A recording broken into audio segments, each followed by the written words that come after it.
আনন্দের দিন, সেই সাথে কিন্তু বেদনারও দিন। আজকে যারা গত 17 বছরে লড়াই করেছিল আমাদের সাথে গণতন্ত্রের জন্য, আমরা ভেবেছিলাম সেই বন্ধুরা আজকে আমাদের এখানে থাকবেন, কিন্তু দুঃখ হলো সত্য কথা, তারা কবরে, কেউ আহত হয়ে হসপিটালে, কারণ পরিবার আপত্তি করছে, তাদেরকে দেখতে পাচ্ছে না। সেই বন্ধুরা আজকে কিন্তু এখানে নেই, যার কারণেই কিন্তু আজকে আমাদের দুঃখের দিন, আনন্দের দিন। এই কারণেই আমরা গত 17 বছরে এক জায়গায় এইরকম একত্রিত হতে পারিনি, আপনারা জানেন। কিন্তু আজকে বিজ্ঞ নেতৃবৃন্দ নিয়ে আমরা একত্রিত হয়েছি, এটা বড় আনন্দের দিন। কিন্তু মনে রাখতে হবে, গত 17 বছরে যারা আমাদের সঙ্গে লড়াই করেছিল তারা কিন্তু পিছনে পড়ে যাচ্ছে। 5ই আগস্টের বিএনপি যারা সেজেছে তারা উকি ঝুঁকি দিয়ে এই যে 17 বছরের লড়াইয়ের যারা আন্দোলন করেছে তাদেরকে তারা পিছে ফেরানোর চেষ্টা করে। যারা রহমানের থেকে সুবিধা নিয়েছিল, আওয়ামী লীগের থেকে সুবিধা নিয়েছিল, নতুন করে তারা দেখছি ষড়যন্ত্র করছে, আমাদেরকে চোখ রাঙিয়ে কথা বলছে, তারা উকি ঝুঁকি দিচ্ছে, বিভিন্ন সামাজিক অনুষ্ঠানে তারা সভাপতিত্ব করছে। লজ্জা, কবর থেকে যারা গণতন্ত্রের জন্য লড়াই করছে, কবরে তারা কান্না করছে, আমরা কিসের জন্য রক্ত দিয়েছিলাম, কিসের জন্য সংগ্রাম করেছিলাম। যে আওয়ামী লীগের পেটেরটা তারা যদি সামাজিক অনুষ্ঠানে সভাপতিত্ব করে, এর চেয়ে লজ্জা আর কি হতে পারে বলেন? আজকে আমি এখানে দাঁড়িয়ে কথা বলেছি, এই মাঠেই সাবেক যুব মহিলা লীগের সংগ্রামী সাধারণ সম্পাদক কিরি কাপা, এখানে তিনি ধানের শীষে নির্বাচন করেছিল, এই মাঠেই আপনাদেরকে চোখ রাঙিয়ে বলেছিল বিএনপি যারা করেন তাদেরকে শ্বশুর বাড়ি চলে যেতে, কি ঠিক কিনা? কিন্তু পরের দিনে কিন্তু আমি তার বাড়ির পাশে যে মথুরাপুর মাঠে প্রতিবাদ করেছিলাম, গিরি কাপা আমার শ্বশুর বাড়ি যদি মথুরাপুর হয় তাহলে আমি পালাবো কোথায়, আপনি নির্ধারণ করে দেন। আওয়ামী লীগের চোখে চোখ রেখে, রহমান ভাইয়ের চোখে চোখ রেখে, গিরিকদের চোখে চোখ রেখে কথা বলে আপনাদেরকে নিয়ে সাহসিকতার সাথে সেদিন আমি কাজ করেছিলাম। সত্য কি সব মিথ্যা বলেন? সত্য কিনা? কিন্তু তখন অনেক নেতাই ছিলেন, ঘুমিয়েছিলেন, তারা আজকে উকি ঝুঁকি দিচ্ছে বিএনপিতে পদ পদবি নেওয়ার জন্য, তারা উকি ঝুঁকি দিচ্ছে, বিএনপি লোকদেরকে চোখ রেখে কথা বলছে। আজকে এই মঞ্চে আমরা যারা আছি, সামনে যারা আছি, সকলেই কিন্তু নির্যাতিত, নিপীড়িত। কাজে আমাদের ঐক্য বিনষ্ট করতে দেওয়া যাবে না। আমরা যদি ঐক্য থাকতে পারি তাহলে আমাদেরকে কেউ পরাজিত করতে পারবে না। দেশনায়ক তারেক রহমান বলেছে, পিছনের যদি একটি কর্মী থাকে, সে যদি ত্যাগী হয় সেও সামনে আসবে। কাজে হতাশ হওয়ার কিছু নেই। এখানে অনেকেই হতাশ বক্তব্য দিয়েছেন।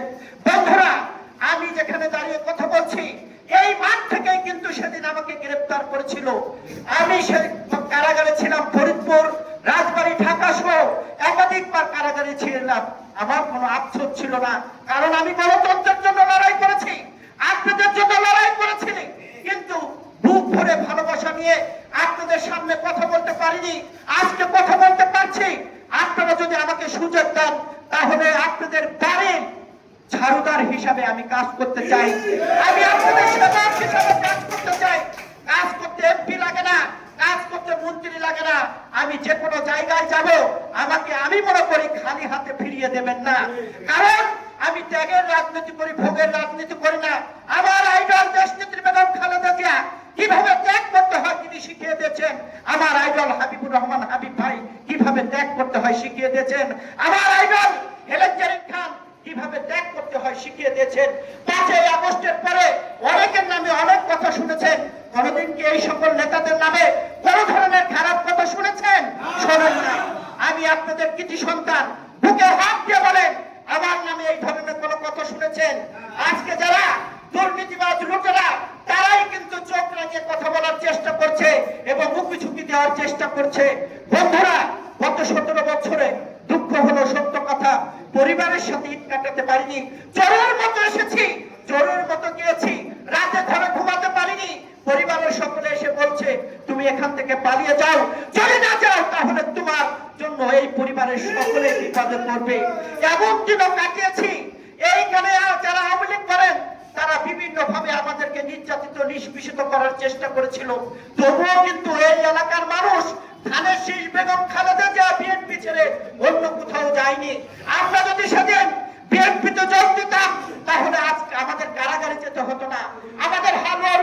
ছিল না, আমাদের গাড়ি বাড়ির অভাব থাকতো না, কিন্তু আমরা আদর্শিক রাজনীতি করি শহীদ প্রেসিডেন্ট জিয়াউর রহমান এবং দেশ নায়ক তারেক রহমান এবং দেশ নেত্রী বেগম খালেদা জিয়ার নেতৃত্বে।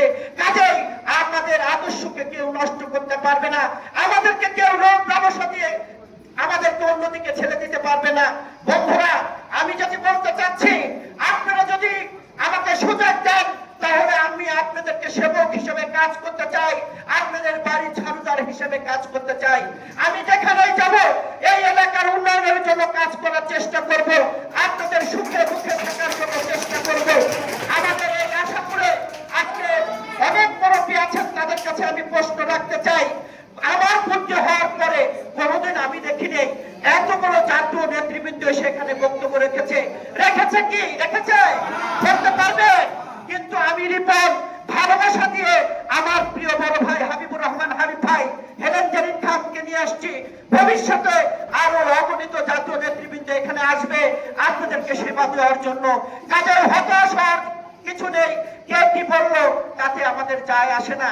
আমরা যদি সেদিন ত্যাগ না করতাম, আমরা যদি তাহলে আওয়ামী লীগের সাথে যদি মিলেমিশে থাকতাম, তাহলে আমাদের কারাগারে যেতে হতো না, আমাদেরকে জেলে থাকতে হতো না, মামলা করতে হতো না, পরিবারের অর্থ নষ্ট হতো না। কিন্তু এই পথ পাড়ি দিতে যে পরিবারকে ধ্বংস করেছি, অর্থকে ধ্বংস করেছি, স্বাস্থ্যকে ধ্বংস করেছি, সামাজিক অনুষ্ঠানকে ধ্বংস করেছি, এমন ভাবে নির্যাতিত নিষ্পেষিত হয়েছি আমরা। সেই নির্যাতিত নিষ্পেষিত হওয়ার পরে আল্লাহ পাক রব্বুল আলামিন 5ই আগস্টের পরে শেখ হাসিনাকে বিতাড়িত করে একটি স্বাধীন বাংলাদেশ আমরা নিয়েছি। সেই বাংলাদেশে যারা আওয়ামী লীগের পেতাত্তা, যারা আওয়ামী লীগের সাথে ভোগ বিলাস করে, বাড়ি গাড়ি লুটপাট করে, তারা যদি হুমকি ঝুঁকি দিয়ে আমাদেরকে চোখ রাঙিয়ে কথা বলার চেষ্টা করেন, আমরা কিন্তু তাদেরকে ছেড়ে দেব না। আমরা কিন্তু শেখ হাসিনার চোখে চোখ রেখে কথা বলেছি, আমরা কিন্তু আওয়ামী লীগের চোখে চোখ রেখে কথা বলেছি। কাজেই আমরা কিন্তু সাগরে খেলি, পুকুরে খেলি না। কাজেই আপনাদেরকে ভাবতে হবে, যদি মনে করেন আমরা পুকুরে খেলি তাহলে সেই স্বপ্ন ভুল দেখছেন, আমরা সাগরে খেলি। কাজেই আমাদেরকে কেউ পরাজিত করতে পারবে না, কারণ আমাদের আত্মবিশ্বাস আছে। আমরা এ দল ও দল করি না, আমরা যে দলে আছি সেই দলে আছি, সেই দলের জন্য জীবন দেব, যৌবন দেব, সকল কিছু ত্যাগ করবো। আগামী দিনে দেশ নায়ক তারেক রহমান প্রধানমন্ত্রী হবে, বাংলাদেশ একটি সুন্দর বাংলাদেশ গর্ব। আমি যে কথাটি বলে আমি বক্তব্য শেষ করতে চাচ্ছি। বন্ধুরা, আজকের যে পথসভা, এই পথসভায় কিন্তু আমরা কেউ মাইকিং করিনি, আমরা পোস্টার দেইনি, ব্যানার দেইনি, এমনকি কাউকে বলিনি।